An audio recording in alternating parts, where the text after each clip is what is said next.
Hello, we want to thank you for joining us this week.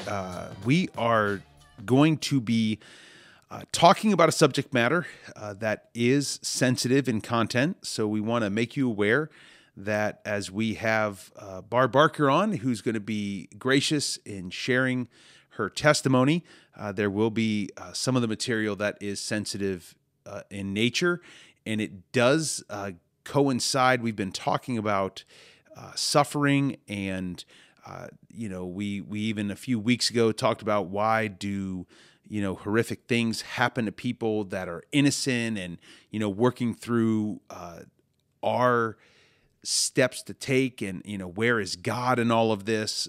So she has been gracious enough to come on and share her testimony. And before we jump into that, not to try to get too light or anything, but I'd love for you to introduce yourself, introduce your family, who's obviously not here, but you can share about your family. And then at Pastor Ed's request, we have to ask you about an experience that your family had recently that was an amazing experience. So first of all, Barb, if you could, introduce everyone to your family and I guess yourself, because not everyone that's listening knows who you are. No. Okay. I'm Barb Barker. I'm married for 26 years. I have 5 kids. And I'm originally from Connecticut. We moved here from actually Sandy Hook. You guys probably, yes. Yeah. So that's my hometown. I don't know if I knew that. I knew you're from the New England area. Okay. Yeah. Man. So that's, how long have you been in this area? 19 years. Okay. So you had 2, I'm trying to think of ages of your children. 2 of your children were born here? So we moved to the other side of Pennsylvania, like Lancaster area first. Okay. We were there for 2-3 years. Then we moved over here. So Cheyenne is the only one born here. We adopted Jen, so she wasn't born, but we've known her since she was 8. And then I had 2 in Connecticut and 2 in different parts of PA. So. Okay. So that's, you have had your children at multiple different places, you and Dan. So that's exciting, and you've been here for 19 years. Mm-hmm. So this is where the majority of your married life has been. Yeah. I was just saying. So that's a good thing. So recently, your family went on an adventure. Share a little bit of that.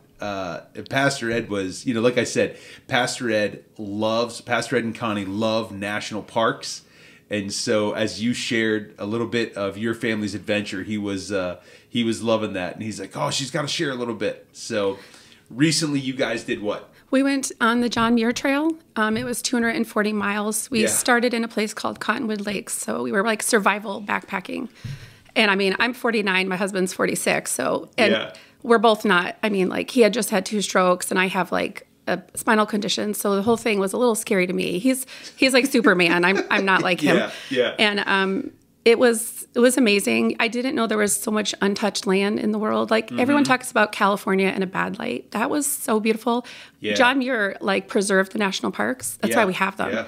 And it was amazing. If you ever get a chance to visit even a part of it, you just saw God out there. It was amazing. Yeah. So we hiked all the way to Yosemite, and our kids were supposed to meet us there, but it was a whole thing. They got stuck in Nevada with their rental van. So we came out of the woods to nobody. I wanted a parade. I was I did this. This is an accomplishment. And there was no one. So we're what do we do? So Dan asked a 12-year-old to take our picture. There was a 12-year-old standing there, and I'm could you find someone else? That was it. It was anticlimactic. But we took 3 days. We had to figure out where to go. We had no hotel. We had no car. So we just had to keep survival backpacking at Yosemite until our kids finally got to us. But they came, and then we visited Yosemite together. Okay, so you guys came to the end of the trail, you and your husband, and you were expecting to be picked up, met. So when did you find out? After you had got there? We didn't have, all right, so we have this little thing. It was a Garmin thing that you can connect by satellite, but it doesn't always work. You get it 2 days later. So we actually paid for this service, but it wasn't working. So we got into Yosemite and we got a signal on our phones, and all these texts came through from our kids like, hey, we've been stuck in Nevada. No one will help us. We're on the side of the highway. And we're like, what are we going to do? We were totally stuck. We had no hotel. We were just like, okay. We were thinking of going back up there, but I was pretty done. I wanted a hotel, and we ended up staying. They had one opening in these like carport things. And the sad part is once we got to Yosemite with all the people, I wanted to go back in the woods. It was like all these people, there was trash everywhere, and these carport things were not great, but it was better than sleeping on the ground, I guess. Yeah. But yeah, so it took us 3 days for them to get there and fix the Enterprise total debacle that was happening. And then we all, went around the park together and saw the Yosemite sites. All I can think about is what my thought process would have been. And like as a child, when you're told, hey, you just have this much more to go. Oh, yeah. Once we get there, you're done. You don't have to hike anymore. And then you get there and it's like, okay, we got to hike to wherever we're staying. I was pretty like, oh, you're kidding me. Yeah, like you told me we were done. Yeah. But overall, just an amazing experience, I'm sure. Yeah. I mean, Dan's grandfather actually passed away while we were on the trail. Here's the amazing part is God was just amazing. After 12 days, we've had no signal. I'm on this mountain. We're walking up by a stream, and I got a signal, and I looked down, and I sent a picture to my kids where I was. I was like, oh, I can talk to the kids. And my son called me right away and said, Papa's passing away. And they were all going to drive up to Connecticut. All of them went. And so I called I texted my mother-in-law, and we did a FaceTime, and he was still alert at that moment. So we got to FaceTime him and say goodbye, which was amazing because the rest of the trip, I never had signal. We didn't have signal at all, but I know God did that for us because he pretty much like raised my husband. He was like, he was everything to him. So we spent a couple days like a little bit heartbroken on the trail, but that was something that God did to just improve our faith. That was amazing. So yeah, that is God's graciousness to allow that, even though you guys weren't able to be in person. Yeah. But there is some redeeming parts of modern technology. Yeah, for sure. So that's great. Well, that is an amazing experience, and that's cool that you guys had that opportunity to do that and the fun of that. And hey, if it would have went exactly as planned, then you wouldn't have some great stories. You're like, yeah, I would have gone without some of those stories though, if it was your choice. So we have talked recently in church. We've been talking about the subject of suffering. We've been talking about the subject of, when extreme things happen to innocent people, and where's God in that? If God can prevent, and why doesn't he? And just the problem of sin and all these different things in the world. And I know that your story, there's some trauma in the past. And so as you were talking to Pastor Rick through some stuff, you were willing to come on and share. And my hope for today is a number of different things, but one is to raise awareness, and you'll speak to that, but also to help people maybe that are sitting in silence to find the help they need to move forward. So, respectfully, as you feel comfortable, I'd ask you to share a little bit of your story and what journey you've gone through, and then we'll talk about just how God has been there through it, and how you've really worked through a lot of this in your life. Okay. The catalyst, I think, for all of the trauma was my parents. Honestly, they were getting divorced, and I don't remember my dad. I didn't grow up with him at all, so I have no happy memories. And my parents were never good together, so that was a nightmare. But my mom was desperate; she needed someone to watch us, and my dad was gone wherever, I don't know. Yeah. And so she, for some reason, I don't know, I would never do this as a mom, so that's what I'm going to tell you right now. Yeah. Is she had some neighbor guy babysit us, and he was already evil. We just didn't know it. So he molested me, and he actually was so crazy that he said, if you tattle, I'm going to put you in the dryer and I'm going to cook you to death. And he did put me in the dryer and turn it on. So, and so we were pretty poor. My mom was raising us by herself. We have it was 550 square feet. To go to where the dryer is, you have to go outside and down into this creepy cellar. So he had to actually bring me outside and bring me in there. And it was after weeks, my mom finally figured out something was wrong. And she took me to the hospital to make sure I didn't have brain damage, because there were other things. I'm not going to go into it because it's not good. Yeah. But and I don't need to go over it anyway. But when my mom told the police said, "Oh, he's a good boy," because they were friends of the family. The doctors did not do anything. Honestly, his parents should have not said, "Hey, yeah, let my son." They already knew he was doing the same thing to his sister. Okay. She had a lock on the inside of her door because he wasn't good. So everybody in that moment, my parents did not protect me. The police did not help me. The doctors failed me. All of the institutions that you trust in completely failed me.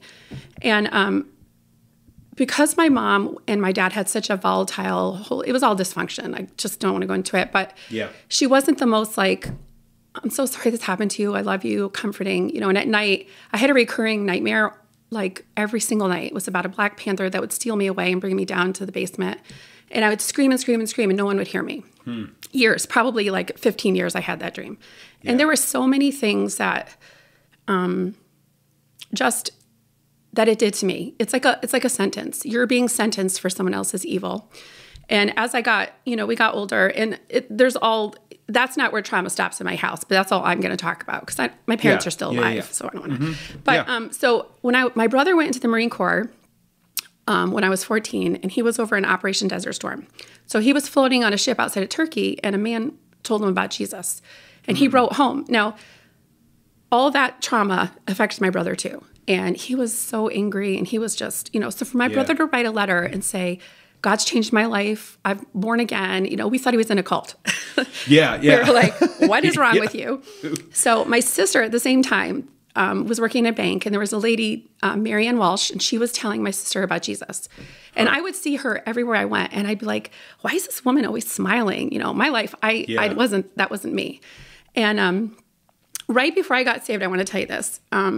My guidance counselor pulled me into the office and said, "Your teachers are really concerned about you because you never smile." And I never told them what happened to me, so I knew why I wasn't smiling. But I just told them, I said, "You know what? I'm not happy on the inside." I'm like, "How do you fix that?" And she said, "I don't know." That was the help I got. So so it was probably a couple months after that happened. I just asked God, "If you're real, you have to find me." Because I was really suicidal, empty. I had such emptiness. My mom and I tried to go back to the Catholic Church, but I left, and I said, "How come I don't feel any different?" And then she also said, "I don't know." We didn't know. We were so lost. Yeah. So, sorry to interrupt. Okay. So you have an older brother and an older sister? Older sister, yes. Okay. And so they were part of all of this childhood. Yeah. He pretty much... But he targeted you. He targeted me. Yeah, and my sister has her own story, but just not with all him. Yeah. My parents just didn't protect us ever. So, and that wasn't the last man to be in our house. That's the problem. But so one day, that lady from the bank, Marianne Walsh, she came over to drop something off for my sister, but she wasn't there. So my mom's like, "Hey, my son," we knew she was some kind of religious person. We thought she was crazy. Yeah. So we got the letter. And you might be in the same cult that got my son. What's going on? Exactly. Yeah. So we showed her the letter, and she reads it. We're waiting in the driveway, and I was just standing there with my mother, and she's like, "Praise the Lord, your son is born again." And she witnessed to both of us. Yeah. And I just remember standing there thinking, This is it. This is what I need, And I was kind of a good person because, I don't know, trauma makes you realize the hurt in other people. So I was good to people, kind. I didn't, I helped people. I was good to my mother. I did everything. So I didn't really get that I was a sinner until she told me that. And then she told me the verses. And I just stood there and I thought, that's what's wrong. I'm a sinner and I need to be saved, Yeah. So she gave us a gospel track. She was Baptist. Of course, they had gospel tracts. Yeah. So I went inside and I knelt down in my room and I asked Jesus to save me. I was like, "I know I'm a sinner. I just ask you to save me." And I felt like, when I was little, I used to pray every night, "God, please turn the light on. If you're real, turn the light on." Because my life was already so bad. There had to be a God. That's what I used to think. Yeah. And I felt like at that moment, that was God turning the light on in my life, being like, "Here, you can finally smile." And I got, I didn't feel empty anymore. And I knew I was saved. And right away, I was like, I've got to tell all my friends. And they all thought I was crazy. So I did tell all my friends. But the one thing the Baptist church did for me was they taught us to study the Bible. And I studied the Bible. I memorized verses. And I dove right in. I started witnessing. I started studying the Bible and just jumped into church, because God changed my life. And that was amazing. Yeah. But one thing I'm going to say about that is when, if I had no arm before I got saved, my arm would still be gone after I got saved. And I'd still have to cope with having no arm. Yeah. Well, I still had this trauma. Trauma is a wound. That's what it means in the Greek in your brain. And I didn't know this. I didn't know it was still affecting me. But as I got older, I knew something, I was different. I know I'm quiet. I knew I was reserved. I didn't trust people. And I couldn't figure it out. I was like, what is wrong with me? These people, I actually didn't know how to have fun. Like in a group, if there's ever a group of people, I won't be in it. I'll be outside of the group because I think it's because I don't trust people. But as I got older and then I met my husband and I was in, fundamentalism. So the gospel was there, but I was also taught that, if you obey God, everything will be good. God will bless you. And I did not feel blessed. I was having so many issues inside of me that I never would talk about to anybody. And when you did, they would say things like, oh, just trust God. And I would be like, well, I am trusting God, but now what? Yeah. And so I had no answers, but I got married in purity culture. And I thought, well, God's going to bless me now because I waited till I was married. Everything's going to be great. And I completely flipped out on my honeymoon, mental. I had to call my sister and ask her what was wrong with me. And I felt so betrayed by God because I thought, God, I did everything right. They said, trust and obey. There's no other way to be happy. And I did everything that I thought God wanted me to do. Any rule that the Baptist church could come up with, trust me, I did it. I was totally there doing all of it, skirts, anything. And I went to a specialist and I tried to get help. But back then they weren't telling you to go to a counselor or a psychologist. It was really like no one talked about it. And I had one, my OBGYN had been raped when she was 16, so that's why she became an OBGYN, and she helped me. But she also didn't tell me to go to counseling. She just helped me personally. Yeah. So, and, if you've ever had trauma, the things that they tell you to do to recover from some of this, it seems like you'll never get out from under it. It's completely so hard. But fast forward for me having kids, and I'm still like, something's wrong with me. I don't know what's wrong with me, but I know, I wasn't like babies freaked me out. Like I loved my kids, but I would get this, like if they cry, I would get this feeling of doom. Like I can't explain it, but it was all these triggers that were happening to me. And I wouldn't have called them triggers then. I had no idea. I had no words for any of these things. And just like, I wasn't like nursing my kids made me want to throw up. And my sister, she's like, this is the best thing in the world. I love being a mom. And I was so sick. I was like, I must have not how to be a mom. My mom was, kind of, standoffish. Maybe I'm just, ruined. So, actually, the way that I actually discovered I had trauma is kind of funny. I have a friend, Robbie, I went to Pensacola Christian College. Of course I did, because I'm Baptist. Yeah. But anyway, and I was talking to him online, and he said something about some like movie. It was like one of those kids' movies, like, The Hunger Games, I think. Okay. And I was like, I would never watch that movie. And he's like, of course you wouldn't, Barb, because you're a Baptist. And he went on about this whole thing. And I'm like, oh, no, that has nothing to do with it. I said, I cannot watch the torture. I said, of young people and the young people that are dying on here. I'm like, I said, I had something bad happen to me when I was younger. And I'm like, I don't know. I've never told a soul. I don't even know why I told him. So he called me, and I hate talking on the phone because I'm quiet. So he called me, and I was like, why is he calling me? And, he has his own story. And we ended up talking about it. And then I ended up going online and Googling, like, nightmares, intrusive thoughts, things like that. Because I was like, what's wrong with me? After I talked about it, I was completely off the charts. And I found on a forum, in a Facebook group, The Body Keeps the Score. It was a book about all of that and how the studies that they did and how your body does keep the score on trauma. Yeah. And trauma I think God's amazing because I know sometimes the church can be unfeeling and they say, oh, you're just acting like a victim. Well, they are victims. If you've had trauma, if you've had anybody do anything bad to you, you're a victim. But you don't have to stay in that unsurvival mode. You can be a survivor. You can overcome it. Yeah. And the thing about it was, I realized that I wasn't a bad mother. I wasn't ruined. I had childhood trauma.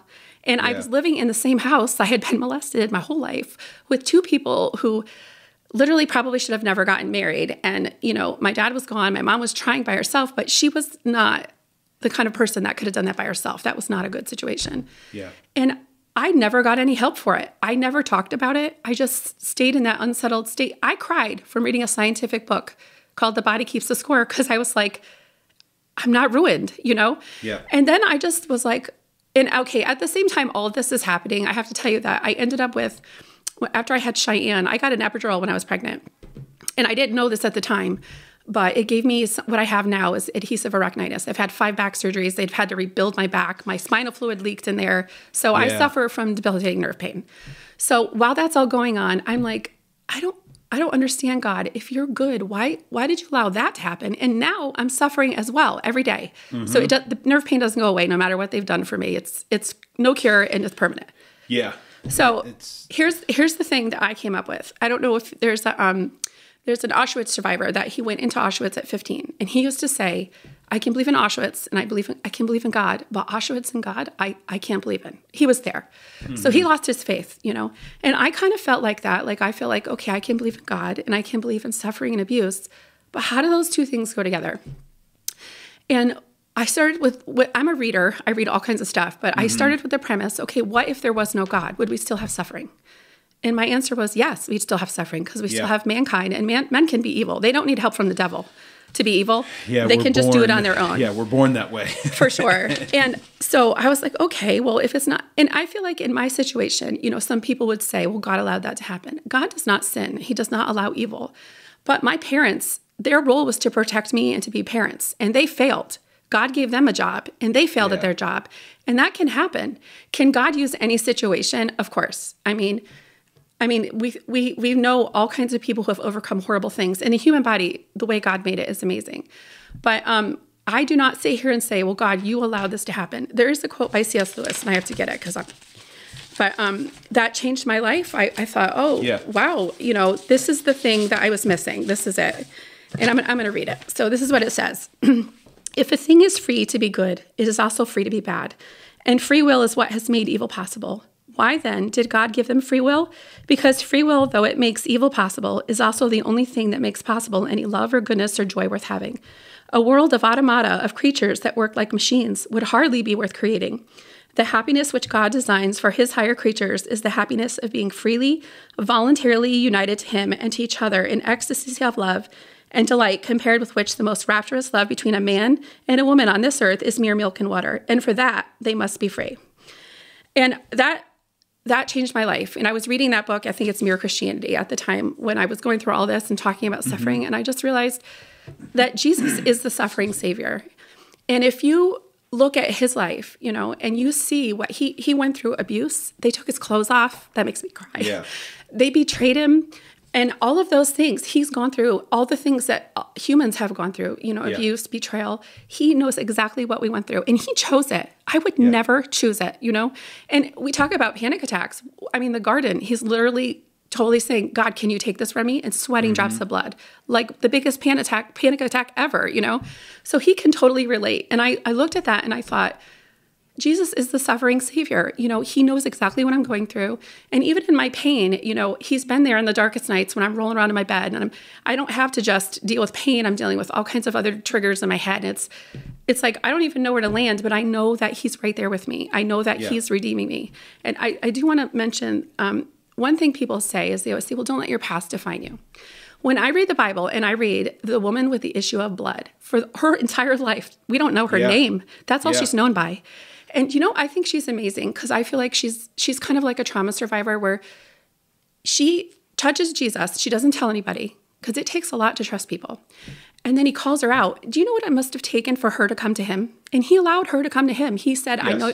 It was like he knew she had fears. The things they must have said to her and the way they treated women then was probably terrible. And she had to overcome her fear and all the things people said about her to be like, oh, that was me. You know, I touched you. Yeah. And I think... So obviously, I am not saying that The Chosen is scripture, but it takes some religious liberties, you know. But I did love the depiction and watching that with my kids. You know, my wife and I watching that with our kids and having the depiction of a little bit of backstory for her. I don't know if you've seen it. I can't remember it. I watched it a while ago. But the woman that was bleeding and and just a quick establishment of how she was an outcast and how she had to live in a secret and trying to guard it, and then going down and cleaning her, not just herself, but all the rags, and, yeah, and to still be in pursuit of, I heard this might be the solution. Yeah. I heard Jesus might be the one, and just the beauty in that. And he let her come to him. Yes. I think that's amazing. And Yeah. he flips the stereotypes upside down by allowing her to talk. Like, he calls her out in public. That was not, women did not do that in public Yeah. with men. Yeah. I can just tell you that trauma survivors have to overcome so much trust issues because the people that we thought were supposed to be there for us and protect us, they didn't. Mm-hmm. And that's, for me, I feel like all the institutions failed me. I mean, I just know that I've gone through my life pretty quiet and not trusting people. I'm so glad. I mean, even in the Baptist church, my husband was kind of the black sheep. So when I married him, we became the black sheep. Yeah. And not because he did anything, just because he Yeah. wasn't exactly what, it's like, come as you are, but leave the way we want you to be. That's the whole story. Yeah. But so the people said so many things to make me feel like I was never good enough. I could never be what they wanted. And it doesn't matter how many times I went soul winning, no matter what I did, I just was never good enough. And don't you think potentially part of that was then amplified with your traumas? Oh, yeah. Of you were already battling that false narrative from the enemy. Yeah. And you were already battling that, and then it just got amplified by, then the enemy used others to come in. Going back a little bit to the C.S. Lewis quote. Okay. And I very much appreciate C.S. Lewis and the reality of the free will that God created us with does introduce evil. It does, yeah. And obviously the introduction of evil was, when man fell. Yeah. And before that, Lucifer fell and took a third of the angels with him, Mm-hmm. So free will, no one is perfect. The triune God is perfect, and that's it. So there is the fall of mankind, and so then sin was introduced, and as they were cast out of the garden, and God let us know that we would all be born sinful and in need of a savior. That is conceptually, I can wrap my head around that. Yeah. But it gets real difficult, like you said, and I can wrap my head around, if we're born with free will, like the evilness of man knows no bounds. No. The depravity of man is just, to see what has happened throughout history, the sacrificing of babies to false gods, the extreme abuse in any powerful empire. It was, one of the signs of power was the fact that you had little boys that you would do unspeakable things with, and just, so all of this sadly has been part of humanity throughout. Well, I don't think, and when you're saying, God, why did you allow this? Why am I suffering? You're not really looking for the answer. You want a genie who's going to take all your problems away. When I was walking on that trail, it was a Sunday morning. Yeah. And I was mulling over a million things in my head. And it was 105 degrees out.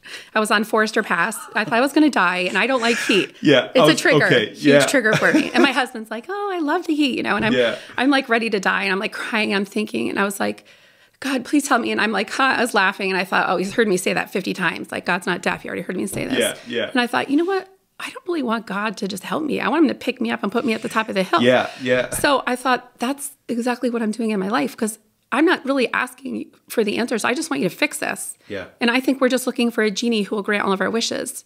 And we also don't want God to tell us what to do, but we want him to do everything for us. Whew.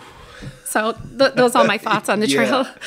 Yeah. And man, there's a lot of truth to that, in the sense of, we want a genie, we want, or we start to, for me, I know I've asked that question, why did you allow this? Because at the root of it, I'm looking for someone to blame. Yeah, for sure. So where can I place my anger and be justified in it?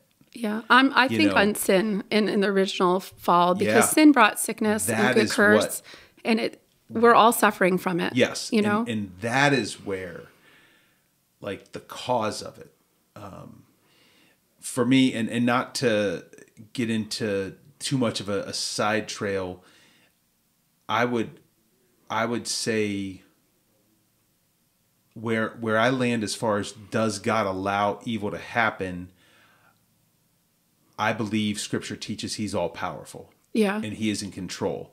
And so is it His desire for it to happen? Absolutely not. I mean, we all know He can stop whatever he chooses. Yeah. But mankind we still have the sin problem. Yes. That's what we have to deal with. Yes. And what He's done is He has given free will. And then the curse of us not being able to handle the free will in the garden, is what is, I guess, being allowed by Him. But the beauty of it is there is going to be an end. And He sent His Son to defeat it once and for all. And we're still living in the brokenness now, but one day we will not be. Yeah. And that is just a beautiful thing. So I know that you've said this a little bit and alluded to it, but it took quite a while for you to share with anyone. Yeah, anything. I think when I told my friend Robbie, I was like 35. I could have been younger. I'm not sure. You said maybe, sorry to cut you off and interrupt you. You said earlier that you had mentioned something to your husband before that, but you guys hadn't really talked through it. Well, I told him before we got married because I was like, I kind of said, I don't think I'm normal. And I'm like, I told him the whole story and everything. And he was always supportive of it. In fact, our preachers, the marriage books they gave out in those days were like, they would kill your marriage. Yeah. And the things that they asked you to do in those books, which were not scientific at all. I mean, I think one of them was the act of marriage and then love and respect. And I'm telling you right now, I cried. Yeah. And my husband, he's like 20. I'm older than him. And he took the book and he threw it in the garbage and he said, I want a partner, not a slave. And this is not what God expects of you. And that was it for me. I was like, well, my husband supports me. That's what I needed, Yeah. Because the things they tell and they put on women, especially, no trauma survivor, I could not, thinking about that book now gets me so upset because it just put a weight on me I could not bear. Yeah. And they were not good. And now I know there's people coming out now and fixing those things and are trying to write new books. Thank God. Because our daughters do not need that kind of stuff. If you do everything right, your marriage will be perfect. And then you end up in an abusive marriage and say, but I did everything right. So those kinds of things were terrible to me. Terrible. Yeah. And without going down this road, we all know if you're married, no marriage is perfect. Yeah.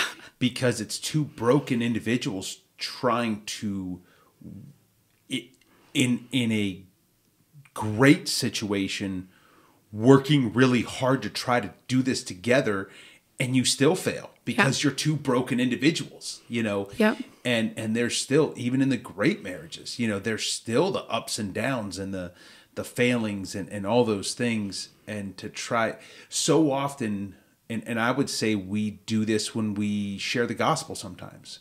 We try to explain, in America, we want to present a gospel that is, hey, it's so good that it's definitely better than your life now. Oh, yeah. Well, yes, that is 100% true scripturally, but the better might not be the better you expect. No, because Jesus did everything right, and he still was abused and crucified. Yes, absolutely. And the apostles that were following wholeheartedly ended with crucifixion for a number of them and beheadings and they lived in poverty and just beaten. And like you read through the scripture and it's almost, I don't want to say nonchalant, but like it's almost like, oh, and we were arrested and beaten again with rods, and they took us out because they thought we were dead. I know. We were beaten so bad. Boiled in oil, but I'm okay now. Just a little crispy. Yeah. And so like, and so we have this misperception of trying to present the gospel in such a way that the gospel alone isn't enough. So we have to pretty it up so someone will be convinced. And I think I bring all that up to say that we sometimes do the same with marriage, and try to give a false sense of reality, and I will 100% say that, like, it has been amazing to work together in our 15 and a half years, like Angie and I's 15 and a half years. And there's been some times where I want to just punch a hole in a wall. Yeah. I don't, but like the frustration is there, and I guarantee I have frustrated her more than she has frustrated me, and that's part of the beauty of it, to continue to work towards being more Christ-like as individuals, and then also as a couple, and then to do our best to raise our children in a godly way. Mm-hmm. And that's such a gift. I mean, coming from my family, when you have a good family, I'm not like jealous and, mad. I'm so happy that, because Dan's grandma, she always used to apologize to me for having a good life. And I'd be like, you just give me hope that my kids don't have to go through this garbage. I could protect my kids, and they could grow up in a sane household, without the trauma. And I think, anybody who's just like had a parent that was loving God, and you don't know what a legacy that is when you don't have that, and I'm not saying my mom doesn't love God. She's saved now, but the things that happened, you cannot undo them. Yeah. You can't get back all the years you weren't there. You can't get back all the trauma.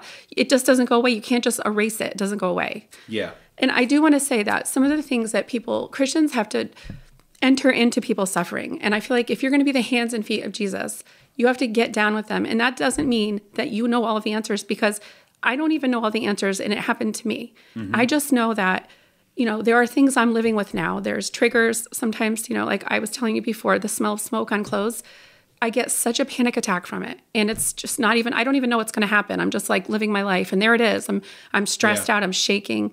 But trauma does so much to your psyche. It makes you feel less. Like, if you were going through cancer and you had to get treatments, you wouldn't be up to par. You would be just like, I'm sick, I'm weak, you're less. And I feel like that's what trauma does. It makes us feel reduced and less.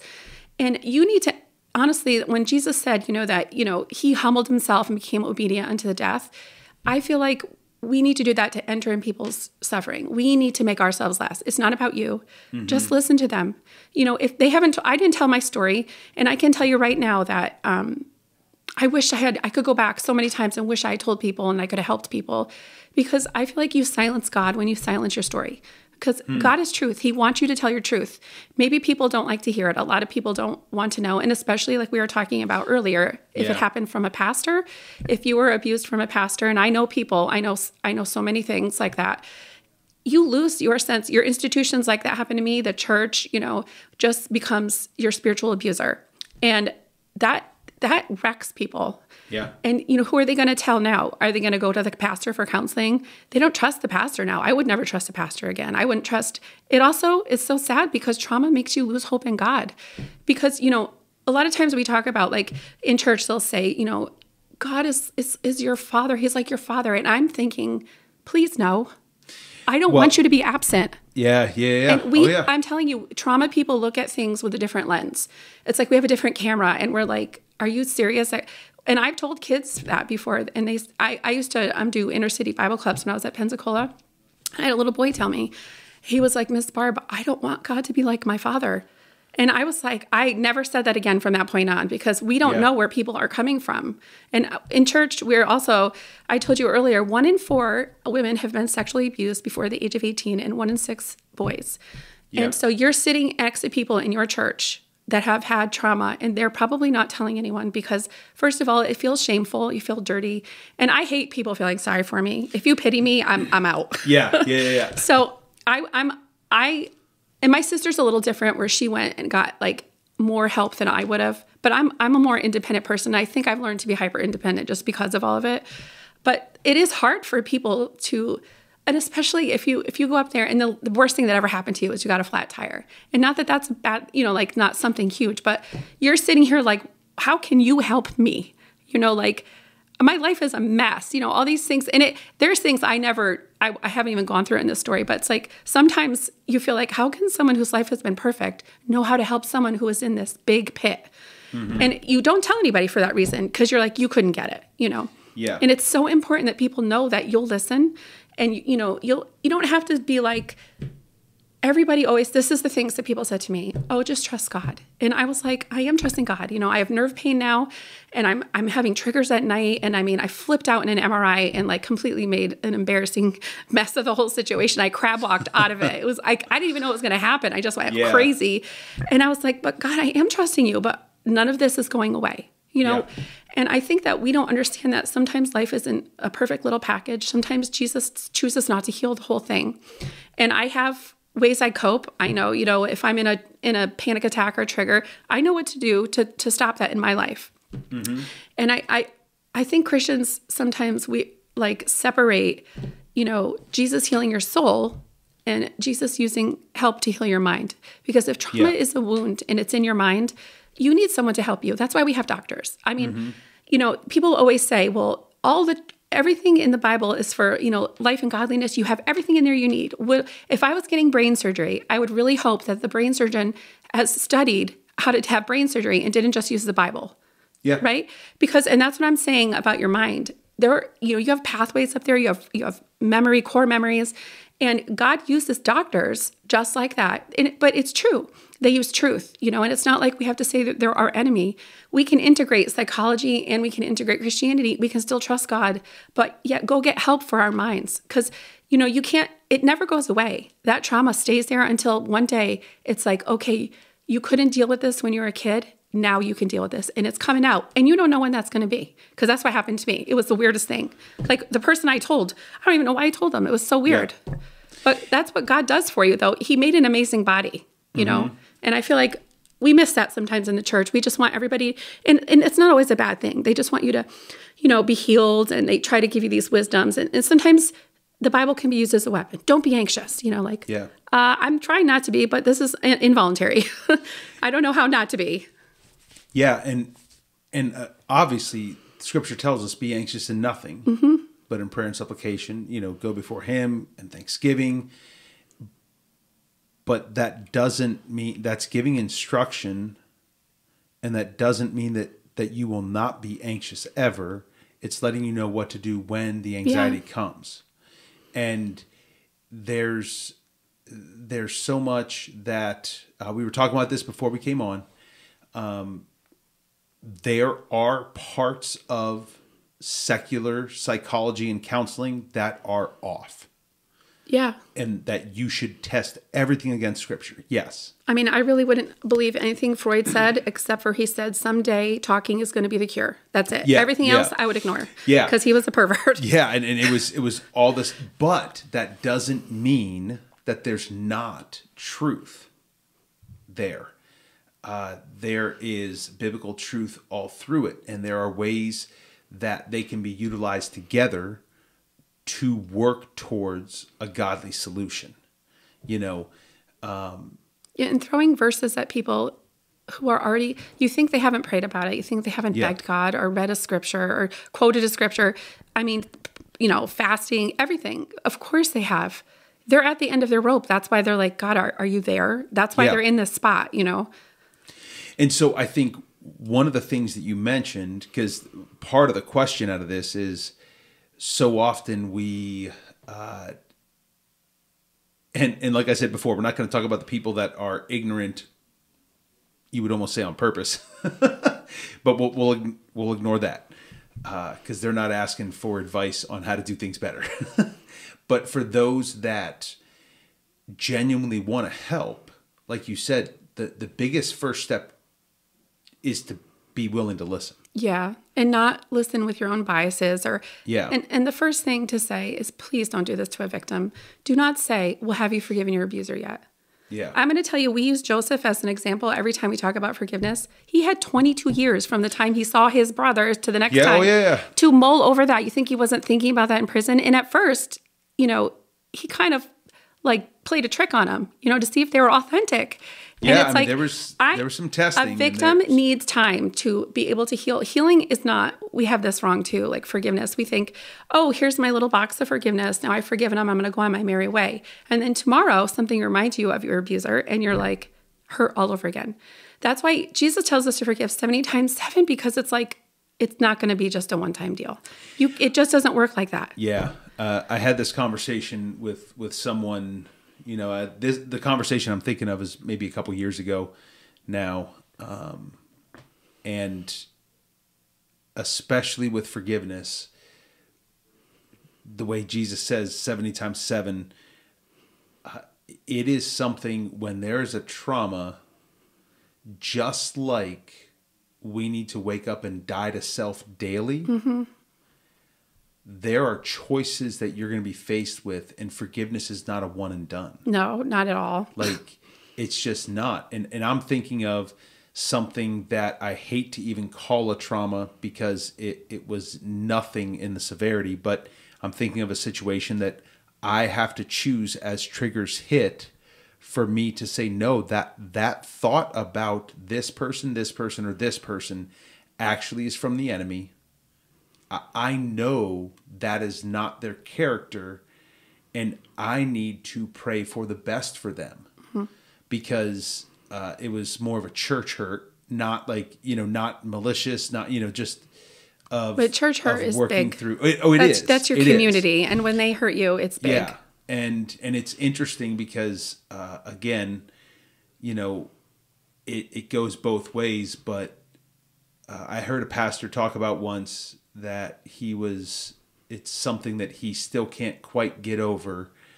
And he was working through with his counselor in the fact of the number of people that he was there in their darkest of times. He was there for their biggest, most monumental parts of their life. And then all of a sudden just cut off and ghosted.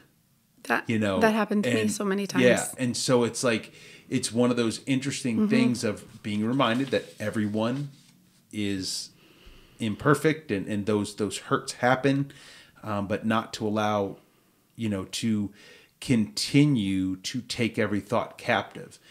One of the things that I've had to learn in my life is just because I take every thought captive, like Scripture says, doesn't mean that thought won't come back. Yeah. You can take that thought captive and give it to Christ and, move forward in a God-honoring way. And that thought might come back and the enemy might attack you with it again.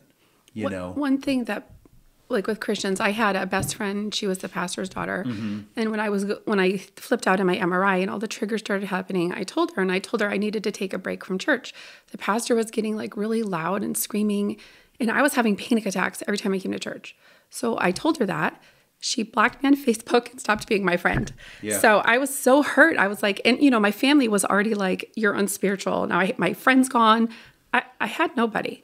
And I think it's so important, like even in psychology, one of the things they kind of talk to you about is, I'm going to school for psychology. So is when you go back into your childhood, was there anybody that you could have felt safe with? And I don't have anybody like that. My relatives didn't help us. They left us there. My mom was struggling really bad. Sometimes we didn't have food. She'd put the kerosene heater in our house and say, open the windows or you'll suffocate, because we had no heat. And when I look at how badly people failed me, I'm like, the church has to do better even now, because that's happened to me with church people too. And there's one thing in the Bible that I read. I don't know if you remember the story with the Levite, and he had a concubine and she gets brutally raped and they leave her at the door.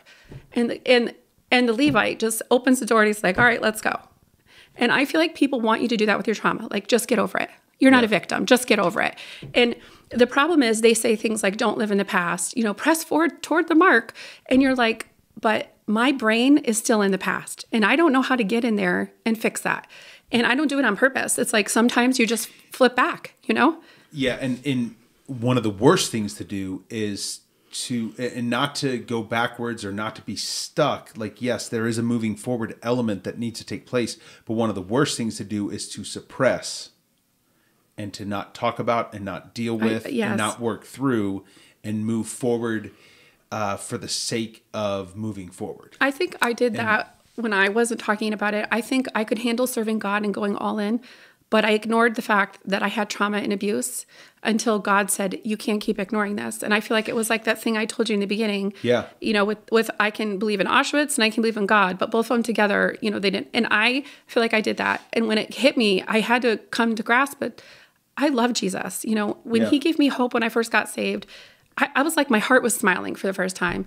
And then I got to this point where I was like, I am questioning if there's even a God, and that's what trauma does to you. And it makes you just not trust the people that you should be trusting. It makes you lose hope in God. And people need to know that you can have hope. And if talking about it is going to be hard.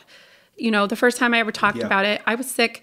My sister, she's been in counseling too. And the first time she talked about her trauma, she said she threw up in her counselor's office. Yeah. And it's involuntary. I know people think it's not, like we're just being dramatic. I've had so many people say, you're just being dramatic. Or stop living in the past. That's a mantra that some of my family members had said. And I'm like, I'm really not trying to. I have been serving Jesus and raising my family. I'm not trying to be there, but it won't leave you alone. You don't just go to bed at night and dream about it on purpose. It's not on purpose. And if you would just look at the person and enter into what they're going through and understand it, you might have never had trauma, but you can see what suffering is. You can enter in. I mean, when you think about I do have a quote that I wanted to read. This is so important for the church. And I read this in a book by Diane Langberg on the suffering. And this was a genocide survivor. This is something I think that we can go through in Rwanda. And she said, she was talking to this person. They were talking about the atrocities. And she said, I saw only evil. I no longer believed God to be good. The church was not a sanctuary for my family. It was a cemetery. But then you came, you listened, and you heard my broken heart. And now I think I can believe that God too is listening and hears my pain and will be my sanctuary because I have gotten a taste of him through you. And I just kept thinking about how the word was made flesh among us. And that's what Jesus did for us. And that's what we need to do for people. We need to just enter in and listen to them, because they need somebody. And especially if you've held it in all those years, you don't really realize how much it's affected you. It's all consuming. And, you're trying to live for God and you're trying to raise your family. And it's like all these things that I'm like battling, but this quote, and you just said, you came, you listened to me, and now I know God's listening. I think that's what we can do for people, is we can help them that way. Yeah, and I really do think that that's what we need to move towards. And part of it is, first of all, for you to try to work to be that person for others that they would feel comfortable to share. Yeah. And to open up. But then the big part is if, as God is encouraging you to share your trauma, to work through it and to try to get to the other side, not that it's going to go away, but to start to move forward with it, it is then finding someone that you can open up to. I think you mentioned a couple crucial things. In the moment, by nature, I'm a problem solver, and my wife is very gracious to let me know when she brings situations to me at times, and I get into problem solving mode. Like she'll say, "Hey, I'm not asking for a solution. I need you to listen to me." Yeah, that's important. Mm-hmm. And it's like, oh, okay, yeah, and just listening. And being there, helping her to audibly process, because I'm an audible processor too, just to have that to go through. And I think so often we think if this person trusts me enough to bring this to me, then they must think that I can give them an answer and I have to give them an answer. Yeah. And that's not it at all. And I think it's so important with trauma to remember it's time that they need, because I'm 49. That happened when I was a kid. I'm still dealing with this. It drives me crazy, but I am. And people need time. And you might have to be in it for the long haul. If you're not going to be in it for the long haul, don't even help them, because they need you to stick there. Because today you might have had such success, and then tomorrow they come to you and they're dealing with it all over again. You have to start from scratch. That's okay. But they need your time. Yeah. And it reminds me of, Galatians 6:2, talking about bearing each other's burdens and so fulfill the law of Christ. And so we're called to be there for each other. to bear one another's burdens. And that is one of our greatest calls as believers to, that is just as encouraging to a fellow believer as almost anything else that you can do. And so often and it is this also, but we think bear one another's burdens. Okay, they've hit a hard patch. Like, let me help them with the electric bill this month or something. Like, yes, that's part of it. But man, there's those lifelong burdens that they've never shared. And once that is shared, to help them, in that process of just being there. One of the things that I also want to reiterate is, you've mentioned it a couple times, silence is not the answer. No. Silence, you can't, when you just suppress it, like, you can't move forward in the process of God healing you. I always look at it like evil dies in the light. You've got to get your voice out there, and you have to kill it. And I think it helped me. I mean, right when the first time I ever talked about it, I felt like a million times better. But then it's hard at first because it brings up old wounds. But yes, I feel like silence is God. God gave you a story now. And it doesn't mean it's a good one. I mean, I have a million other things I could tell you that I'm not, you'll be here all day. Yeah. But once I realized that, you know what, I've been through some pretty hard things, but I can help somebody else with it. Mm-hmm. And the thing about it is, I learned from other people. Like, when you're telling me your story, I'm learning so much about me and who God is. It's not just about your story. It really changes people's lives. Yeah. And I think if we looked at it like that, we're entering into it too, because what can God do in your life through someone else's story? Yeah. And so I would encourage you, if you're listening and you've gone through something similar or other traumatic experiences, and you've not shared, and you keep feeling like you're stuck and you can't move past a certain point in your walk with Christ, to find someone that is trusted in your life. Obviously, the leadership here at the church is always available, but as we said earlier, if the hurt was from a former church that you were at, from leadership, then that's not usually the place to turn, that you're going to feel safe. But God has positioned someone in your life, a fellow believer, that you can share with. And I know it's difficult, because trying to find someone that can be helpful and empathetic, the enemy's going to tell you there's no one in your life that exists like that. But I very much encourage you to reach out to someone and start that conversation. There are also Christian counselors. There's organizations, if you call the church and want to know more, that we can point you to, and that can really help start taking that next step. And in the journey, I think you've said this a few times, and we talked about it beforehand, there's also the reality of God promises us that His grace is sufficient. That promise says nothing about the hard times will end. Yeah. Says nothing about it won't be difficult. You look at the apostles' lives, like we mentioned earlier, just the constant barrage of suffering. And they kept going back to His grace is sufficient. Like, in all things, I find joy and I praise God because of the all-surpassing glory that is to come. Well, and I don't know, trauma changes your view of God. And if you think that God doesn't care, please remember that Jesus is the suffering Savior. He's been there. He does care. And that you can completely rely on Him. He is reliable and trustworthy. Absolutely. And that's something that I've had to learn, that in all of my doubts, He was there in my darkest moments, and He's completely trustworthy. That's really hard for a trauma survivor, but He is. Yeah. And also, you've mentioned this, and I think it's so true. You've had to remind yourself of that more than once. Oh, yeah. Hundreds, if not thousands of times. I mean, and especially if you're suffering, if you have trauma or you have pain in the heart, like when it gets worse, and you think, you roll around and you're like, God, why am I going through this again? Are you really there? And you're just like, okay, we've been here before. Yeah. Let's go over this again. He is here. He does care. And I think, I didn't say this before, but this is a little story I want to say real quick. Yeah. We were driving, I was going to Walmart with my daughter, Sierra, and my daughter has endometriosis, and we both have, chronic pain that we both ignore it. We both don't talk about it because we're just both in pain. But I'd had a bad 3 weeks. I get flare-ups sometimes, and I'm almost crippled. And I got in the car because I hadn't been driving, and I was like, oh, I think I'm better, so we're going to go to Walmart.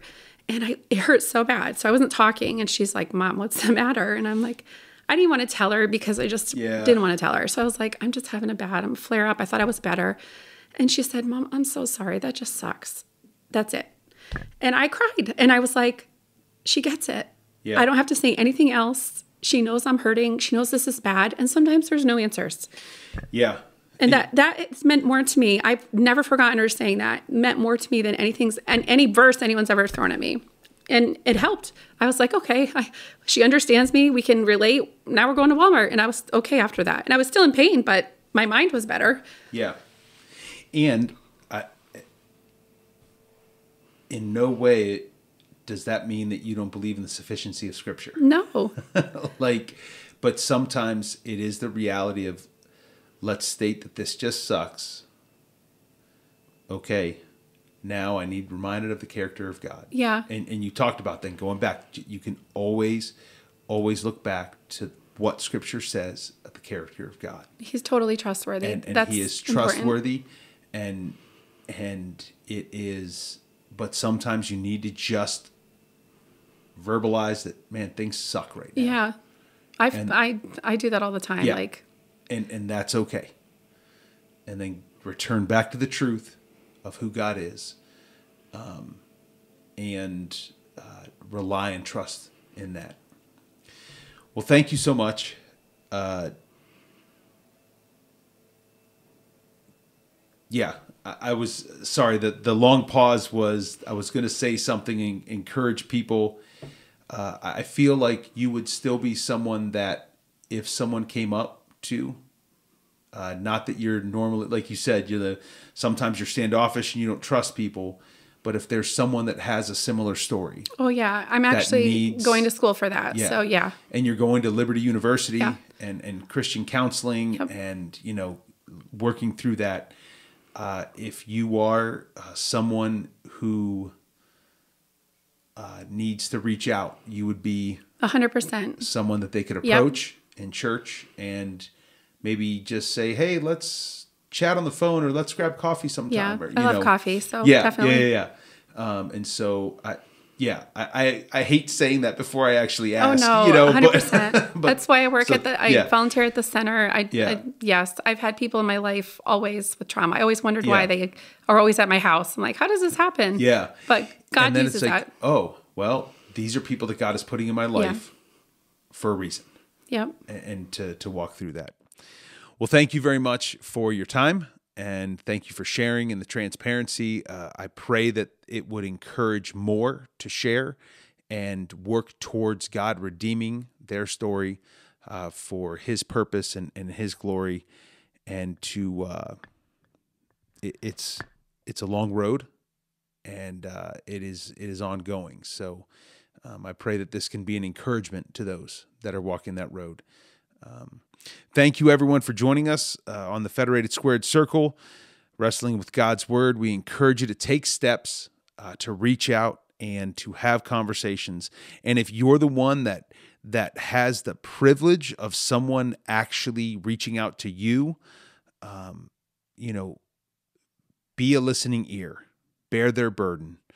Yes, point them, remind them of the truth of Scripture, but really be there and listen to them and be that safe place that they can come and you can be the encouragement.